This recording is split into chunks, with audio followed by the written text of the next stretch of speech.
Hello everybody, hope everyone is fine and safe. सगळेजण अगदी घरी सेक्युअर्ड आहात असं गृहीत धरून आता आपण आपलं पुढचं जे आहे टॉपिक तो बघूया. त्याच्यात म्हटलंय आपण की पोस्ट कोविड फार्मामध्ये काय आपण करू शकतो. आता फार्माच्या स्टुडंट्सनी याच्याकडे जास्त प्रकर्षाने लक्ष द्यावं असं मला वाटतं. आणि आता आपण बघूया पुढे त्याच्यात काय काय तुम्हाला करिअरमध्ये स्कोप आहे. आपण करिअर तर बघितलंय की तुम्हाला एज्युकेशनच्या नंतर काय आहे याचा एक व्हिडिओ रिसेंटली आपण पाहिलाय. पण आता पोस्ट कोविड त्याच्यावर काय परिणाम आणि कसे झाले ते आपल्याला आता अभ्यास करायचा आहे. Let us move.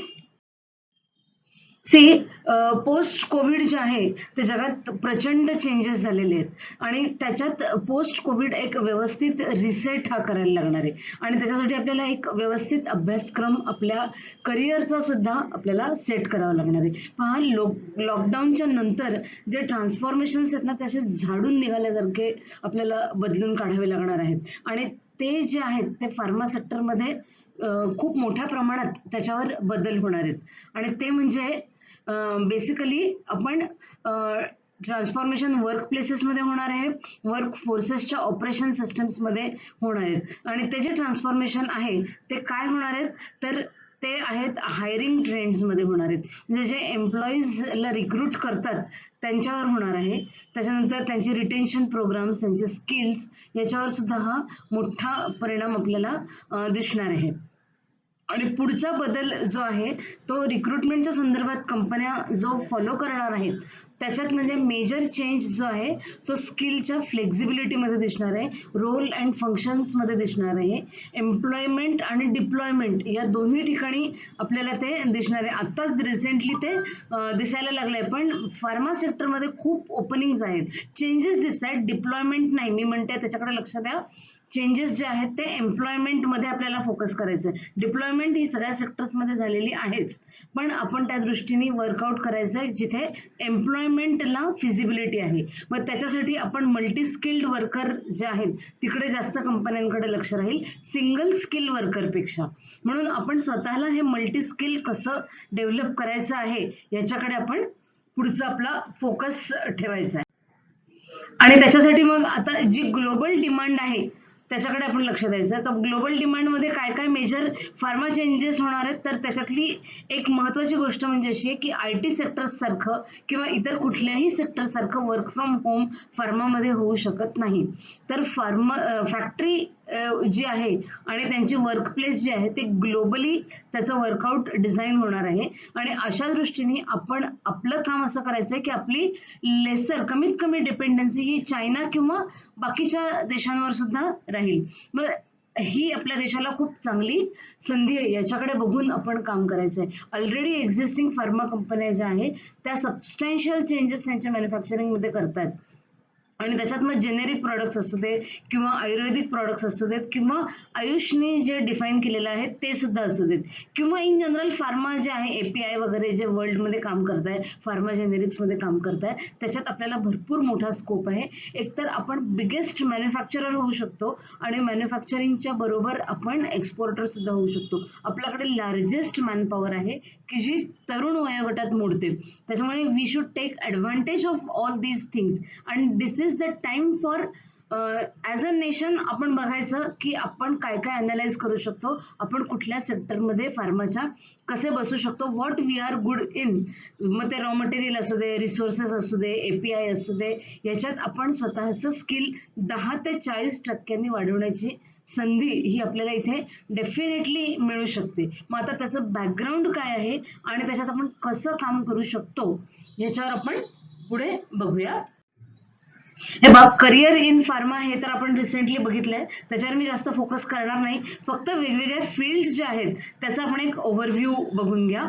पहिल्यांदा आहे तुमचं community pharmacy, hospital pharmacy, pharmaceutical packaging झालं, ड्रग रेग्युलेटरी अफेअर्स, त्याच्यानंतर formulation and development, production and manufacturing, त्याच्यानंतर अकॅडमिक्स, त्याच्यानंतर marketing, government jobs, regulatory bodies, chemist shop, opportunities abroad, higher studies आणि बाकीच्या छोट्या छोट्या ज्या अपॉर्च्युनिटीज आहेत त्या की ज्या मायनरमध्ये मोडल्या जाऊ शकतात. हा तुमचा फार्माचा ट्री आहे की जिथे डी फार्म, बी फार्म, एम फार्म सगळेजण एम्प्लॉयमेंट शोधत असतात. मग ते आपलं स्किल आपण कसं डेव्हलप करायचं याचा आपल्याला थोडासा अभ्यास इथे करायचा आहे. हे बघा, आता फार्मा सेक्टरमध्ये जेव्हा रिस्टार्ट होईल तेव्हा सगळ्या इंडस्ट्रीज बघा, इथे आपण बघतो टेक्स्ट अपॅरल झालं, फार्मा झालं, फूड प्रोसेसिंग झालं, मिनरल्स अँड मेटल्स झालं, ॲग्री झालं, ऑटोमोबाईल झालं किंवा इतर बाकीचे क्षेत्र बघितले तर जास्तीत जास्त स्कोप जो दिसतोय तो आपल्याला टेक्सटाईल मध्ये दिसतोय आणि फार्मामध्ये दिसतोय. फार्मा ही फर्स्ट स्टेज डेव्हलपमेंट आहे. बघा, मोठी लाईन आपल्याला दिसते की जिथे आपण हे सगळं बघू शकतो. फार्मामध्ये सगळ्यात जास्त ग्रोथ आहे. त्याच्यानंतर पुढची डिमांड जी आहे ती स्टॉक एक्सचेंजची. बघा की बाकीच्या सगळ्या स्टॉक एक्सचेंजमध्ये खूप मोठा परिणाम झाला, पण हे इप्का, कॅडिला, ॲबॉट, रेड्डीज, HUL, त्याच्यानंतर avenue supermarket, Nestle India, Biocon, Cipla, Dabur या कंपन्यांनी जास्तीत जास्त स्टॉकमध्ये प्रोग्रेस ही दाखवली आहे. फार्माचं जास्त मोठा रोल इथे आहे. त्याच्यातही इप्का, कॅडिला, ॲबॉट आणि रेड्डीज हे बघा, यांचा स्कोप सगळ्यात जास्त आपल्याला इथे दिसला आहे. त्याच्या खालोखाल बायोकॉन आणि सिप्ला पण आपल्याला दिसतंय. तर हे मेजर जे चेंजेस झाले त्या फार्मा इंडस्ट्रीज मधले आपण बोलतोय. पण फार्मा इंडस्ट्रीमध्ये जास्त सस्टेनेबिलिटी इथे या कोविडच्या सीझन मध्ये दिसून आली आहे आणि पोस्ट कोविड जे आहे ते जास्तीत जास्त वाढणार आहे.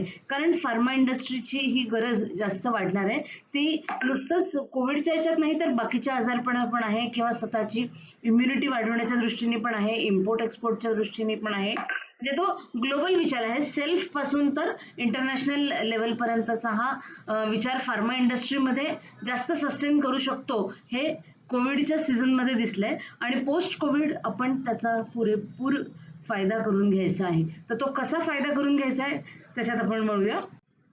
हे बघा, सप्लाय चेन ही कशी असते मार्केटमध्ये, तर एक मॅन्युफॅक्चरर असतो, तो रिटेलरकडे देतो. लॉजिस्टिक्सचा तिथे खूप मोठा रोल असतो. मग त्या लॉजिस्टिक्स कन्झ्युमर पर्यंत पोहोचतो, कन्झ्युमर सप्लायर्स पर्यंत पोहोचतात, डिस्ट्रीब्युटर्स पर्यंत पोहोचतात. ही पूर्ण कंटिन्युअस चेन ही वर्किंग असते. ही सगळ्या सेक्टरमध्ये आपण इतके दिवस बघत होतो, पण आता बऱ्याचशा सेक्टरमध्ये असं होणार आहे की ते चेन जी आहे ती थोडीशी रिड्यूस डाऊन होईल. पण फार्मा सेक्टरमध्ये ही चेन रिड्यूस होऊ शकत नाही, कारण त्याचा एंड पर्यंत म्हणजे इंटरनॅशनल लेवल पासून तर खेडोपाड्यांपर्यंत त्याची गरज ही लागणारच आहे. आणि उलट आता हेल्थकेअर सेक्टरमध्ये जेव्हा गव्हर्नमेंट जास्त विचार करतोय तर तिथे ही चेन मोठी आणखीन होत राहील. त्याच्यात आणखीन काही मध्ये मध्ये स्लॉट्स पण इंटरव्हेन करतील असा अंदाज आहे की ज्याच्यामुळे ही सप्लाय चेन आणखीन मोठी होऊ शकेल. मग ह्या सप्लाय चेन मध्ये आपण कुठे फिट बसतो हे प्रत्येक फार्मा स्टुडंटनी अभ्यास केला पाहिजे. आता त्याचा एक रोल मॉडेल जे आहे ते आपण इथे पुढे बघणार आहोत. इव्हन कोविडच्या काळात सुद्धा गव्हर्नमेंटच्या पोस्ट ज्या आहेत त्या 230 फार्मासिस्टचे जॉब्स हे निघाले होते. आणि आता ह्याच्या पुढचं जे आहे ते गव्हर्नमेंट सेक्टरमध्ये हे दिसतंय, पण प्रायव्हेट सेक्टरमध्ये पण तेवढीच डिमांड होती. अगदी रॉ मटेरियल पासून तर एंड युजर पर्यंतचं जे पूर्ण त्यांची चेन आहे त्या सगळ्याच्यात फार्मामध्ये सगळ्यात जास्त डिमांड्स होत्या. हे आपण लक्षात घेऊन पुढचा अभ्यास करायचा आहे. आता एक छोटंसं एक्झाम्पल मी तुम्हाला देते की आपण कसा स्वतःचा अभ्यास करू शकतो. बेसिकली आपण इथे बघणार आहोत ते क्लिनिकलवर, प्री क्लिनिकल ट्रायल्स ज्या घेतल्या जातात फार्मा इंडस्ट्रीमध्ये त्याच्यावर आपण बघणार आहोत. त्याचं मॉडेल हे 3 फेजेसमध्ये होतं. पहिलं आहे ते आपण मॉडेल डिझाईन करतो, त्याचे हेल्थ व्हॉलंटियर्स होतात आणि ते पेशंट्सवर त्याचे एक्सपेरिमेंट्स केले जातात. त्याच्यासाठी काय काय लागतं तर मेडिकल असेसर लागतात आणि रेग्युलेटरी अफेअर लायसन्सिंग हे लागतं. तर इथपर्यंत आपण डायरेक्ट पोहोचत नाही, आपण कसे टप्प्याटप्प्याने पोहोचतो तर फार्मा इंडस्ट्रीमधले सायंटिस्ट जे आहेत ते प्री क्लिनिकल ट्रायल्स घेतात. मग त्याचं ट्रान्सलेशनल वर्क होतं की ज्याचं एक्सपेरिमेंटेशन ह्युमन टार्गेट्सला घेऊन व्हॅलिडेट केलं जातं, त्याचे एक्सपेरिमेंट्स ह्या प्रूव्ह केल्या जातात आणि त्याचं लाईन ऑफ साईट ही ठरवली जाते. मग नंतर पुढे त्याला ऍक्च्युअल मार्केटमध्ये जेव्हा आणलं जातं तेव्हा त्याचा फेज 1, 2, 3, 4 असं टप्प्याटप्प्याने केलं जातं. हेल्थ व्हॉलंटियर्स असतात की जे क्लिनिकल फार्माकोलॉजीचं वर्कआउट करतात, जे पहिल्या अक्षरशः त्याचं ब्लू प्रिंट सारखं तयार करतात की ज्याचं डिझायनिंग असतं, एक्झिक्युशन असतं, इंटरप्रिटेशन असतं, मग त्याचा फार्माकोकायनेटिक डेटा असतो तो पुढे इंटरप्रिट केला जातो. आणि मग याच्यातनं जे पॉझिटिव्ह रिझल्ट्स येतात त्याचं ऍक्च्युअल ट्रायल्स हे पेशंट्सवर केलं जातं की ज्याच्यात परत तोच फॉर्म्युला यूज केला जातो की ब्लू प्रिंट तयार करायची की जी तुमचं प्रोडक्ट डिझाईन करेल, तुमचं एक्झिक्युशन करेल, तुमचं इंटरप्रिटेशन करेल. पण आता इथे फेज बदलतो, इथे नंबर ऑफ पेशंट्स यूज केले जातात, मॅक्झिमम डेटा हा इथे कलेक्ट केला जातो फेज 2 आणि 3 मध्ये. आणि मग त्याचं सेफ्टी मॉनिटरिंग पण इथे बघितलं जातं. आणि मग त्याच्या पुढे त्याचे मेडिकल अफेअर्स जे असतात ते बघितले जातात, ज्याच्यात मेडिकल ॲसेसर्स असतात की जे त्याला अप्रूव्ह करतात, त्याची एफिकसी सेफ्टी बघितली जाते आणि मग त्याच्यातनं हे न्यू मेडिसिन तुमचं डेव्हलप होतं की जे पुढे अफेअर्स रेग्युलेटरीसाठी जातं आणि त्याचं लायसन्सिंग, पेटेंटिंग, पब्लिशिंग, मार्केटिंग हे सगळं पुढे त्याचं बघितलं जातं.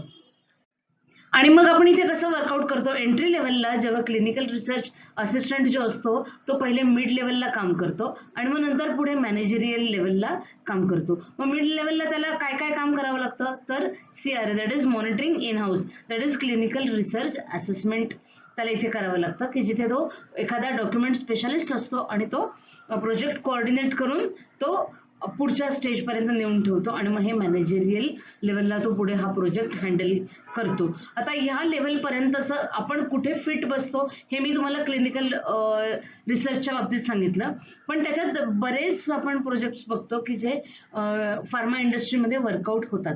मग त्या वर्कआउटवर आपण फोकस करायचं की wear I am fit in आणि मग ते पुढे आपण त्याच्यावर स्टडी करून मग नंतर आपले ऍप्लिकेशन्स, आपला CV, आपलं अपग्रेडिंग तिथे तयार करायचं असतं. मग आता हे कुठे कुठे होऊ शकतं, तर एक आहे ऑपरेशनल लेवलला, दुसरं आहे स्ट्रॅटेजिक लेवलला. आणि व्हर्टिकली जर बघितलं तर त्याचं सायन्स आणि बिझनेस असा हा एकूण ग्राफ इथे तयार होतो. मग हे क्लिनिकल रिसर्चचं मी तुम्हाला दाखवलं, त्याच्यात आपण काय काय करू शकतो तो म्हणजे एकूण एक जनरल क्लिनिकल रिसर्च मी सांगितलं, तर सायन्स आणि ऑपरेशन याचा जर आपण डेटा तयार केला आणि स्वतः कुठे फिट बसतो हे जर बघायचं झालं तर आपण क्लिनिकल रिसर्च, बायोस्टॅटिशियन आणि पोस्टडॉक हे झालं सायन्स आणि ऑपरेशनल लेवलला. मग ऑपरेशनल लेवल आणि बिझनेस याच्यात आपण कुठे फिट बसतो, तर त्याचा अभ्यास केला तर ह्या गोष्टी येतात. पहिलं म्हणजे सेल्स, मेडिकल अफेअर आणि कंप्लायन्स स्पेशालिस्ट इथे आपण स्वतःला डेव्हलप करू शकतो. त्याच्यानंतर बिझनेस आणि स्ट्रॅटेजीज याच्यात कोण येतो, तर तो प्रोडक्ट मॅनेजर येतो. त्याच्यानंतर सायन्स आणि स्ट्रॅटेजीज याचा जर अभ्यास केला तर पेटंट्स, स्ट्रॅटेजी मॅनेजमेंट या सगळ्या गोष्टी येतात. आणि एखादा प्रोजेक्ट मॅनेजर म्हणून जर आपल्याला वर्क करायचं असेल तर आपण ह्या सगळ्या आस्पेक्टवर वर्क करू शकतो. म्हणजे काय, तर ऑपरेशनल सायन्स पण बघू शकतो, ऑपरेशनल बिझनेस पण बघू शकतो, सायन्स आणि स्ट्रॅटेजीज बघू शकतो, त्याच्यानंतर बिझनेस आणि स्ट्रॅटेजीज पण बघू शकतो. या लेवलला आपण स्वतःला एका एंट्री पॉइंट पासून या प्रोजेक्ट मॅनेजर पर्यंत स्वतःला घडवू शकतो. आणि ही जी लेवल आहे ही याच्यासाठी आधी ग्राउंड वर्क करायचं की मी कुठे फिट आहे. पहिल्यांदा तर क्लिनिकल रिसर्च जर असेल तर त्याच्यात बघा, किंवा कंप्लायन्स स्पेशलिस्ट तुम्ही असाल तर ते बघा. जे मॅनेजमेंटचे स्टुडंट्स आहेत, फार्मा मॅनेजमेंट करणारे, त्यांना हा ग्राफ पटकन समजेल आणि ते आपण स्वतः कुठे फिट आहोत हे बघू शकतात. आता ह्या ज्या ऑपॉर्च्युनिटीज आहेत या इंडियामध्ये आपल्याला कुठे कुठे आहेत आपल्याला भारतात, तर we can make in India म्हणजे स्टार्टअप असू देत किंवा स्टँडअप असू दे. स्टार्टअप म्हणजे स्वतःच नवीन सुरू केलेलं आणि स्टँडअप म्हणजे जे काही एफिशियन्सीज नसल्यामुळे उभे नाही राहू शकले तर अशांसाठी जे आहे दॅट इज स्टँडअप इंडिया. आणि हे त्याच्यात आपण स्वतःला ऍक्सिलरेट करू शकतो. त्याच्यानंतर आपल्या strategies development component ecosystem to enable this complete manufacturing याच्यावर आपण पूर्ण अभ्यास हा करू शकतो. त्याच्यानंतर याच्यात बरेच ऍडव्हान्टेजेस आपण घेऊ शकतो. लोअर कॉस्ट लेबरला आपण एम्प्लॉय करू शकतो की जिथे आपण 1/3 ऑफ चायनाची जी डिपेंडन्सी आहे ती तिथे आपण कमी करू शकतो. त्यानंतर आपल्या स्किल्स आणि अवेलेबिलिटी पण आपण डेव्हलप करू शकतो. त्याच्यानंतर आपण ग्लोबल मार्केटला डेव्हलप करू शकतो, स्वतःचं मॅन्युफॅक्चरिंग एवढं वाढवू शकतो. अगदी छोट्या लेवलला सुद्धा जेव्हा तुम्ही सुरुवात करताल तर साधारण एखादी लेवल अचीव करायला 5 ते 8 वर्षाचं टार्गेट जर तुम्ही बफरिंग टाइम ठेवला तर डेफिनेटली आपण ग्लोबल मॅन्युफॅक्चरर्स मध्ये सुद्धा पोहोचू शकतो. आणि आता गव्हर्नमेंटच्या बऱ्याच DSTच्या स्कीम्स आहेत, फार्माच्या स्कीम्स आहेत, त्याच्यानंतर व्हेंचर सेंटर्स आहेत, त्याच्यानंतर बरेच इन्क्युबेशन सेंटर्स आहेत की जे तुम्हाला ह्या लेवलला यायला 3 वर्ष सुद्धा सफिशियंटली तुमची एफिशियन्सी पाहून ते पोहोचवू शकतात.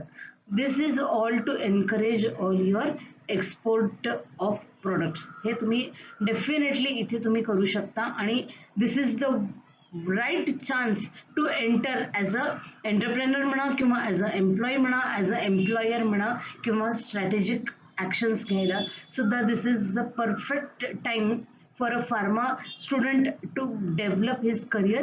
Within 3 years he will grow like anything in this field. हे जे सोर्सेस मी वापरले हे इंटरनेटचे होते, फार्मा वेबसाईट्सचे होते आणि फार्मा जर्नल्स जे मंथली पब्लिश होतात त्याच्यातनं हे सोर्सेस वापरले होते. आणि आता ह्याच्यातनं तुम्ही सुद्धा हेच सोर्सेस वापरून स्वतःला कसं डेव्हलप करायचं हे तुम्ही करू शकता. फंडिंग एजन्सीजच्या बाबतीत आपण एक वेगळा चॅप्टर घेऊ शकतो की जिथे फक्त फंडिंग एजन्सीज फार्मामध्ये तुम्हाला कशा अवेलेबल होऊ शकतात, तर ते आपण इन नियर फ्युचर त्याच्यावरही वर्क करूया. थँक्यू.